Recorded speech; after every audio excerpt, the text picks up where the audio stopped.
तो आज हम बनाते हैं अनियन ऑयल घर में। ये बहुत ही बढ़िया रहेगा, बन भी जाएगा बहुत ही आसानी से। कुछ खास ट्रिक्स मैं आपको बताऊंगी, आप इस वीडियो को आखिर तक देखिए। इसमें खास वो चीजें डालूंगी जो हमारे बालों के लिए बहुत ही हेल्पफुल होंगी। अगर आप इस ऑयल को यूज करेंगे सही तरीके से इन ट्रिक्स के साथ बनाकर, तो आपके बालों की कंडीशन इस तरीके से हो जाएगी। लंबे तो होंगे ही, लेकिन स्वस्थ होंगे बाल, आपके घने होंगे, झड़ेंगे नहीं, असमय सफेद नहीं होंगे। खास बात है ये, बाल भले ही हमारे छोटे हों लेकिन स्वस्थ होना बहुत जरूरी है। तो सबसे पहले हम लेते हैं प्याज। हमें सबसे पहले ध्यान जो देना है, हमें प्याज सूखा चुनना चाहिए, जो प्याज इस तरीके से सूखा दिखे। इसकी ये पहचान है कि जब हम हाथों से इसे दबाएं तो ये ज्यादा दबे ना, बिल्कुल ड्राई सा रहे। तो बस यही प्याज मैं 2 ले रही हूँ। अच्छा, प्याज ही क्यों हमारे बालों को ठीक करने में मदद करता है? प्याज के अंदर एक सल्फर होता है, जो हम जब भी प्याज काटते हैं तो हमें आंखों में आंसू आते हैं इसी सल्फर की वजह से। और ये सल्फर हमारे बालों की जड़ों को जो रीजनरेट करता है, मजबूत करता है, वो बहुत ही अमेजिंग है। पतले बालों को हेल्दी कर देता है, मोटा करता है, और सफेद बाल तो बिल्कुल नहीं होने देता है। रूसी भी बिल्कुल खत्म सी हो जाती है। तो पहले हम इस प्याज को कट कर लेते हैं। किसी भी शेप में आप काट लीजिए। इन प्याज को मैं मिक्सी के अंदर डाल रही हूँ, इसे थोड़ा ग्राइंड कर रही हूँ। इसमें पानी की एक बूंद भी हमें नहीं डालनी है। यहाँ देखिए प्याज थोड़ा सा दरदरा सा हो चुका है। इसमें मैं डाल रही हूँ 2-3 चम्मच सरसों का तेल, जिसे हम मस्टर्ड ऑयल कहते हैं। क्योंकि हम जब कोई चीज पीसते हैं तो उसमें पानी डालना पड़ता है, पर हम पानी तो डालेंगे नहीं, तो हम यहाँ पर सरसों का ऑयल यूज कर रहे हैं। मैं आगे बताऊंगी कि कौन कौन सा ऑयल हम यूज कर सकते हैं इसके लिए। अब इसे मैं पीस लेती हूँ। ये देखिए, ऑयल डालने से ये प्याज पीले रंग का भी हो गया और बिल्कुल फाइन पेस्ट हो गया। अब जो दूसरा इंग्रेडिएंट मैं यूज कर रही हूँ वो है लहसुन, जिसे हम गार्लिक कहते हैं। अब आपको यही लगेगा ये सब्जी बन रही है या बालों के लिए तेल। नहीं नहीं, ये बालों के लिए ही तेल बन रहा है। ये जो लहसुन है बहुत ही हेल्दी है हमारे बालों के लिए, बहुत ही हेल्प करेगा हमारे बालों को। ये लहसुन जो होता है एंटीबैक्टीरियल होता है। इसमें एक कंपाउंड होता है जिसका नाम है सेलेनियम। वो हमारे बालों की जड़ों को साफ करता है। पॉल्यूशन की वजह से बाल खराब हो जाते हैं, जिसकी वजह से काफी हेल्प करेगा। तो इससे भी हम इसमें पीस लेते हैं। अब तीसरा इंग्रेडिएंट है वो है मीठा नीम, जिसे करी लीव्स कहते हैं। अब ये करी लीव्स है, ये इसलिए डाला जाता है, ये बहुत हेल्प करता है हमारे बालों के लिए, बालों की ग्रोथ के लिए, बालों को मॉइस्चराइजर रखता है। बालों के लिए जो हम यूज़ करते हैं शैम्पू, कंडीशनर या हम डाई यूज़ करते हैं, बहुत ही ज़्यादा हार्मफुल केमिकल हम यूज़ करते हैं, उन्हें हमें बचाता है। वो हम करना तो छोड़ते नहीं हैं। शैम्पू हम लगाते ही हैं, डाई हम लगाते ही हैं, लेकिन ये कम से कम नुकसान पहुंचाएगा। आपको पता है ना, साउथ में बहुत ज़्यादा खाया जाता है ये मीठा नीम, करी लीव्स। ये उनके बाल बहुत ही स्वस्थ होते हैं, तो ये मीठा नीम आप जरूर डालिए।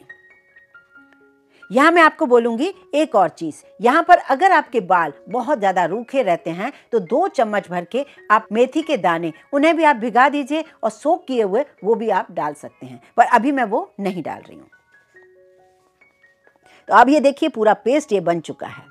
अब चलते हैं इसे बनाने के लिए। इसे हमें बनाने के लिए एक आयरन की मोटी कढ़ाई लेनी होगी, पर अगर आपके घर में नहीं है तो एल्यूमिनियम की भी ले सकते हैं, पर थोड़ी सी मोटी कढ़ाई होनी चाहिए। मोटी इसलिए कि अगर मोटी होगी तो ये धीरे धीरे पकेगा, ये प्याज और लहसुन जलेगा नहीं। अगर ये जल जाएगा पतली कढ़ाई में तो हमारा ऑयल बहुत ही काला हो जाएगा, तो ऐसा नहीं होना चाहिए। ये देखिए मैंने सारा मिश्रण कढ़ाई में डाल दिया है। अब इसमें मैं डाल रही हूँ सरसों का तेल। ये कुल मिला के 150 से 200 ग्राम सरसों का ऑयल था, जिससे मैंने 2-3 चम्मच पीसते टाइम में डाल दिया। बाकी ये है 100 ग्राम है नारियल का तेल। आप चाहें तो कोई एक भी ले सकते हैं। और हाँ, अगर आपके बालों की ग्रोथ बहुत ही ज़्यादा कम है तो आप इसमें थोड़ा अरंडी का ऑयल भी डाल सकते हैं। ये पुराने ज़माने के नुस्खे हैं जो हम आजकल भूल से गए हैं। अब उन्हीं नुस्खों को आप अपनाइए और ये ऑयल बनाइए। अब ये देखिए कढ़ाई में हमने डाल दिया है ऑयल और इस मिश्रण को हम इसे गैस पर रखते हैं। शुरू में हमें 2 या 3 मिनट फुल गैस पर रखना है, जिससे हमारी जो कढ़ाई है एल्यूमिनियम की या लोहे की, वो गर्म तो होनी चाहिए। जैसे ये कढ़ाई गर्म हो जाए 2-3 मिनट में, उसके बाद आप फ्लेम को बिल्कुल स्लो कर दीजिए, क्योंकि अब हमें ना तो तेल को बहुत ज़्यादा जलाना है, ना ही इस मिश्रण को हमें ज़्यादा जलाना है। भले ही 20 मिनट लगें या 30 मिनट लगें, हमें धीरे धीरे पकाना है। मैं एक बात की गारंटी लेती हूँ, इस तेल को लगाने के बाद आप कंडीशनर लगाना तो बिल्कुल भूल ही जाएंगे, क्योंकि ये कंडीशनर का भी काम करेगा, आपके बालों को सॉफ्ट रखेगा। ये देखिए किस तरीके से उबल उबल के पक रहा है। करीब करीब मुझे 25 मिनट हो चुके हैं और ये देखिए काफ़ी झाग सी आ गई है। जो ये प्याज, लहसुन, करी लीव्स हैं, ये हल्के ब्राउन से होने लगे हैं, लेकिन जले अभी भी नहीं है। अब हम गैस बंद कर देते हैं। अब इसे हमें ठंडा करना होगा। यहाँ देखिए ऑयल बिल्कुल ठंडा हो चुका है। यहाँ मैं एक कोई भी जार या चौड़े मुंह वाली कटोरी ले लेती हूँ। अब छानने के लिए मुझे कोई पतला सा कपड़ा लगेगा, क्योंकि हम जब बालों में लगाएं तो छोटे छोटे कण अगर बालों में होंगे तो हमें अनईजी सा महसूस होगा। हमें बिल्कुल प्लेन ऑयल होना चाहिए, जैसा हम नॉर्मली ऑयल लगाते हैं। तो इसे कपड़े में छानना ही ठीक होगा।